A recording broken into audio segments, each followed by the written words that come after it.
उपमुख्यमंत्री अजित पवार यांच्या निधनानंतर महाराष्ट्र राज्याच्या उपमुख्यमंत्री म्हणून सुनीत्रा पवार या आता शपथ आज घेणार आहेत। त्यापूर्वी विधान भवनामध्ये राष्ट्रवादी काँग्रेस पार्टीच्या आमदारांची महत्त्वाची बैठक या ठिकाणी आयोजित करण्यात आलेली आहे। यामध्ये सुनीत्रा पवार यांना राष्ट्रवादी काँग्रेस पार्टीच्या विधिमंडळ पक्षाच्या गटनेतेपदी त्यांची नियुक्ती करण्यात येणार आहे आणि त्या अनुषंगाने राष्ट्रवादी काँग्रेसच्या सर्व आमदार, विधान परिषदेचे आमदार असतील, खासदार असतील, या सर्वांची बैठक आज मुंबईतील विधान भवनामध्ये येथे आयोजित करण्यात आलेली आहे।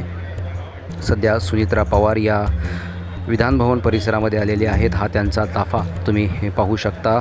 सध्या विधान भवन परिसरातील ही दृश्य आहेत। या ठिकाणी सुनीत्रा पवार यांच्यासह त्यांचे सर्व आमदार आज विधान भवनामध्ये दाखल झालेले आहेत। महाराष्ट्र राज्याचे उपमुख्यमंत्री अजित पवार यांचं नुकतंच निधन झालेलं आहे आणि त्यानंतर राष्ट्रवादी काँग्रेस पार्टीच्या नेतेपदावर कोण विराजमान होणार, उपमुख्यमंत्री पदावर कोण होणार, हे सगळे चर्चा होत्या आणि त्या चर्चेला आता पूर्णविराम मिळालेला आहे। राष्ट्रवादी काँग्रेस पार्टीकडनं सुनीत्रा अजित पवार यांची उपमुख्यमंत्री पदावर आता नियुक्ती करण्यात येणार आहे।